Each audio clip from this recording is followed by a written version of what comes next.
Thank you very much. I'm gonna try and talk today a little bit about what I see as the future of this new device called Connect, but I'm really going to be mostly talking about innovation and a little bit about my experiences of the past. Firstly, let's find out who all you are. So firstly, does everyone here speak English? Because otherwise we're really in trouble. Everyone speaks English? Great, that's good news. Secondly, how many of you are students? How many of you in the games industry? Okay, so how many of you press? Uh-oh. Okay, I always get in trouble with the press, I just have to warn you. Anyway, that's given me a sort of flavour of who you are. So let's just kick off. And let's look at 2010. Now for me, 2010 has been the most significant year in the computer games industry. Why? Well, let's just look at some of the fascinating things that have happened in the last year. Number one, really, it's only this year as the industry has come to realize that we've got more than consoles. You know, up until about start of 2009, we were predicting, there were people in the industry that were predicting the demise of the PC, predicting that all computer games would be played on consoles, that Sony and Nintendo and Microsoft were the big manufacturers. They seemed unassailable in their stranglehold or their hold on computer gaming. And now, just 18 months later, some amazing and incredible things have happened. Number one is this company came out of nowhere called Zynga. And they made a game on Facebook called Farmville. And no one predicted the success of Farmville. Have I got an internet connection, by the way? If I haven't, don't worry. We'll sort it out later. Anyway, if you go, at this moment in time, we could go onto a website called www.appdata.com, and that shows how many people playing playing Facebook games at this moment in time. The incredible thing that website shows you is that the number of people playing computer games just on Facebook, that's ignoring consoles and web browser games and phones, is around about 100 million people a month. That's 100 million different people a month. That did not exist 18 months ago. So 2010 really is where this new term has come from, social gaming. And any of you who are students here, you can look to this bright future where I would say, if I was you, if I was your age now, I'd immediately leave this lecture hall, I'd immediately go back to my home, sit down on my PC and write a game for Facebook or for the iPhone, become a millionaire, order my Ferrari, retire within 3 years. Sounds crazy? Well, it's not, because there are some great examples of just that exact thing that's happened in the last 3 years. Has anyone heard of a game called Minecraft? Anyone heard of Minecraft? Yeah. If I can get an internet connection, we might take a look at Minecraft. Now, Minecraft exemplifies exactly what I'm talking about. The idea of this one person, one individual, it reminded me so much of when I started in the industry. He had an idea for a game, started to implement that idea for a game, and then realized that, well, in the course of him implementing this idea, actually he was discovering a different sort of game, and hence this game called Minecraft has been born. The rumors are that he is making about €1 million a week. About 6 months ago, he was making nothing. So let's just shut up this lecture and let's go and design a game and become millionaires. So that's the first incredible change, this enormous gold rush that we've got, these veins of gold there, because I think the world is starting to realize this one fascinating fact. Everyone, every single person in the world can be a gamer. And gaming, entertainment can be for everyone, for the young, for the old, for men, for women, all over the world. Now the accessibility of gaming, because of, oops, got my phone. Well, because the phone, because the PC, because of consoles, is literally everywhere. And that's led to an interesting thing. By coincidence, actually, the hardware manufacturers like Sony, Nintendo, and Microsoft, very fortunately, have now started to redefine what you think of as a computer game. Now, they could have come to people like me, to game designers, and said, come on, Peter, stop messing around with Fable, prove your worth, go and invent and develop a unique computer game which tries to get these people from social gaming and mobile gaming to come back to our platform. Well, they did do that, and actually I'm going to be touching on some of the things that we are doing at Lionhead with that. But what they have also done is been very, very smart, because it started with Nintendo a few years ago now. They started to realize this one simple fact.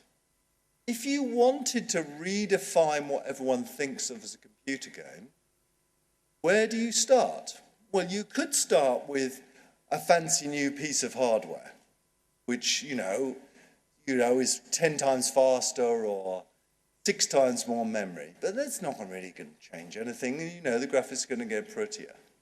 They realized something very, very, very important. If you want to redefine what people think of as computer games, change what's held in their hands. And so the Wii was born. Now, the funny thing is about the Wii, I'll tell you a story. It's absolutely true. I had, just about when the Wii was coming out, the company that I was running was acquired by Microsoft. And there was me, a quirky British designer, sitting in this room of Microsoft executives. I didn't know what I was doing there. I felt slightly embarrassed. And it was about that time that the Wii was announced. No one took it seriously. Everyone started laughing when they heard the name the Wii. They thought, that's ridiculous. No way is it going to be successful with a name like the Wii. Everyone's going to boycott it. Oh, who wants to shake their hand? And it wasn't until we actually got a Wii and started playing around with it that you started to realize, just a minute, true enough, for us hardcore gamers like me, it feels strange to waggle your hands. Well, it feels strange to waggle your hands to do certain things. But actually, if I give it to someone who's never played a computer game before, they're far more likely to be able to play a game of tennis rather than press a button. And so Sony and Microsoft started to realize that redefining what people think of as a computer game and how they interact with it was important. And that's where Sony's Move, has anyone played with the Move? The audience? Good, bad? Okay, yeah. And Sony's Move came from, it's like a high precision Wii.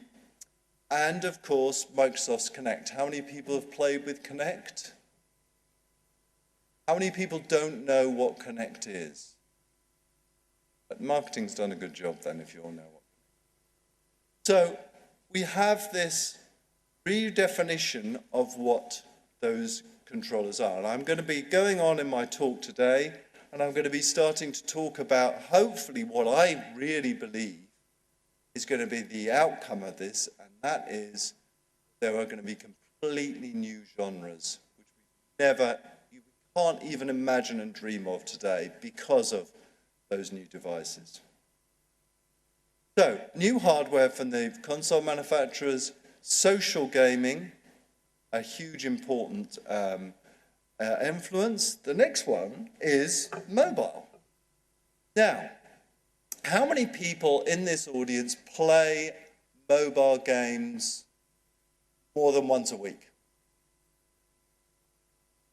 Interesting. How many people in this audience play console games more than once a week? You're all gamers, aren't you? Let's be honest. We all know. I now know exactly who you are. Notice how those hands were about 50-50. In fact, I guess the people playing console games are also playing mobile games. How many people 3 years ago were playing console games? Same number, maybe more. How many people were playing mobile games? None. That is an amazing, incredible thing. You know, I look at this. This is probably, this is the iPhone 4. This is probably as powerful as a console that I was developing for only 7 years ago. And it does mean that even though people are playing very, very primitive games, and we're going to go through the examples of this a little bit later on, are playing still quite primitive games on there, there is a massive future. There is more innovation required, I believe, in this device by designers than even for things like Connect. Because it's such a different way to connect with an entertainment experience.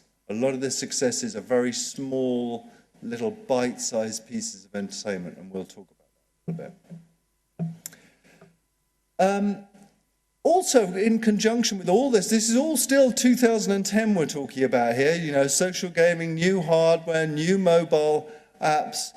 There's this drive, this enormous drive by everybody in the world to start getting a computer game attached to their license. So you're going to see, they're being developed now, but there's a lot of big brands, think of the biggest brands in the world, that are scrabbling to get some form of computer game attached to themselves. Now, that's nothing particularly new, but I can remember back in 1993, I think it was, McDonald's came to me as a designer. This is when I was, relatively new in the industry.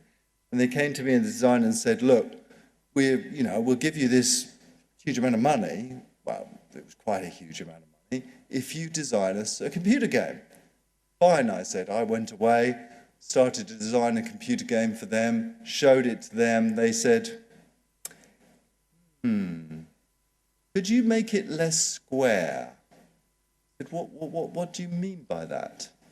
They said, well, we don't like that the surfaces in the game, which is like a platform game, are very square because we're frightened that people could hurt themselves on the corners. I said, well, it is actually a computer game. You do realize, well, we can't be seen to have square edges in our computer games. That's when I realized that it was very hard to design a computer game for people like McDonald's, so we parted company.